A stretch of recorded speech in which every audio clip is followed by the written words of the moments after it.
If you've wanted to run a rogue, but you're not really into the fast, in-your-face melee style that a lot of the other rogue builds offer, then this might be the build for you. Today I'm going to be going over the penetrating shot build, and this is a build that relies heavily on range. So if you like range builds, then this is definitely one that's worth trying, and I hope you guys enjoy it. Let's just get right into the build. Alright, and here's the build. We're going to start off at the top, and I'm going to go through these abilities and just show you guys what I chose for this build. Starting off with the Heartseeker ability. So our first three slots, I guess, our first three abilities are going to be this Heartseeker, and then Enhanced Heartseeker, and then Fundamental Heartseeker. So what this is going to do is increase our critical strike chance and damage, which is nice. We're going to notice a theme throughout this build that we rely heavily on critical strike chance. Alternatively, you could do Forceful Arrow if you like. The main difference between these two is one is for critical strike and one is for making enemies vulnerable. I personally value the Heartseeker more, but if you want to use Forceful Arrow, you could do that as well. So going down to the next section here, we're going to have, well, obviously Penetrating Shot is our main ability, so we're going to do Penetrating Shot, then we're going to do Enhanced Penetrating Shot, and then we're going to do Improved Penetrating Shot. And then obviously Penetrating Shot is going to be maxed out. And then over here we're going to have Stutter Step max out again for our critical strike slash movement speed buff. Going down here now into our agility section, we're going to have Shadow Step, and Shadow Step is going to basically just help you maneuver around when you're trying to line enemies up, which is really important with this build, obviously.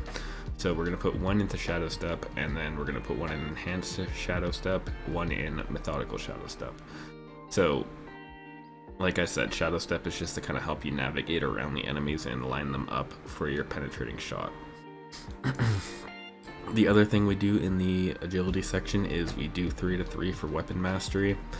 And this works really well for crossbows if you're running them, because it's going to increase your critical strike damage, so keep that in mind. If you're using bows, it's going to do increased damage to vulnerable enemies.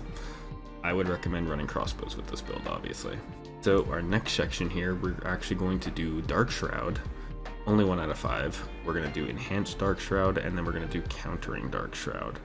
Again, this is going to help with our critical strike chance if we have 4 or more active shadows. So the name of the game here is to pop the Dark Shroud and then try to keep them up for as long as possible. Just try not to get hit, basically.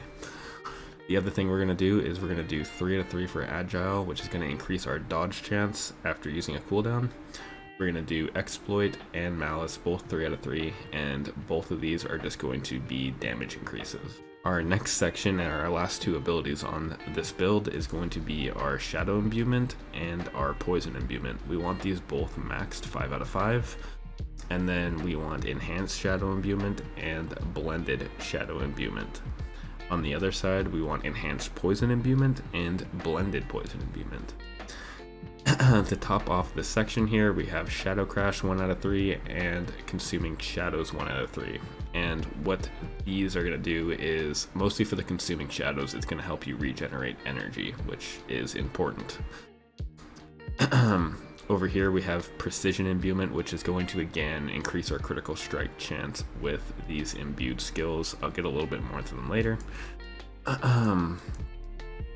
Down here in our second to last section, we are going to have Innervation 3 out of 3. We're going to have Alchemist Fortune 2 out of 3.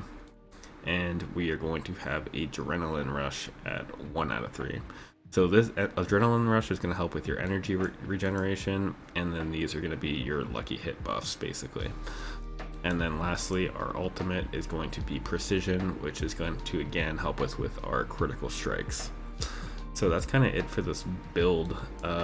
This build actually does, I should mention this, it does rely on you having all of the world skill points as well. So if you don't have that, you should probably like do some of these side quests and all that stuff around the map so that you can get the extra skill points to put into your skill tree, obviously.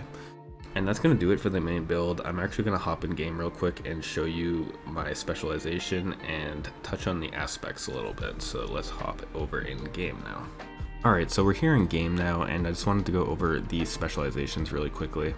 So the one you're probably going to want to be running here is going to be the combo point specialization, which is the very first one you unlock. You get this at level 15 after doing the rogue class quest, so just make sure you're doing that and you should have it unlocked.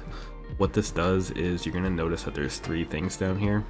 You're going to want to fill these up and then shoot a penetrating shot, and it will basically give you more damage, which is nice.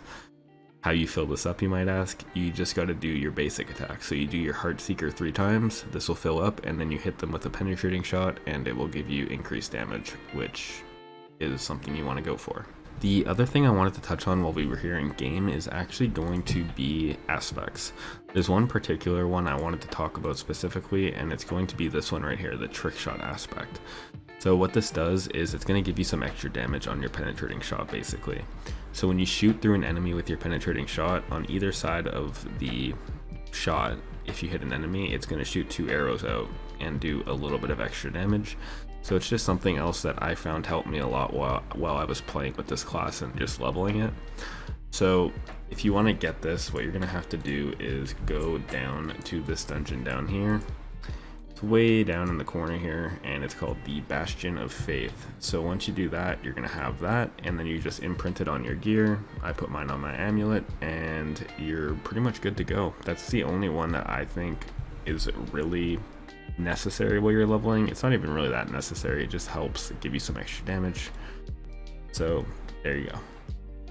So this last little section here, I wanted to go over how to use this build effectively in a fight, whether you're doing an event or a dungeon or whatever you're doing. So the very first thing you're going to want to do is pop the Dark Shroud, and what this is going to do is give you some damage reduction around you, but like I said earlier, it gives you the extra critical strike chance, which is super helpful. Just make sure you have 4 up at all times, and you'll get that extra critical strike chance.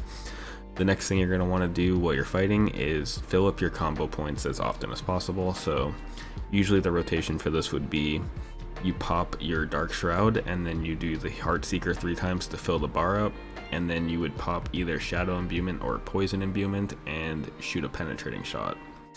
The rule of thumb with this is you don't really want to be shooting a penetrating shot unless you have either Shadow Imbuement or Poison Imbuement on.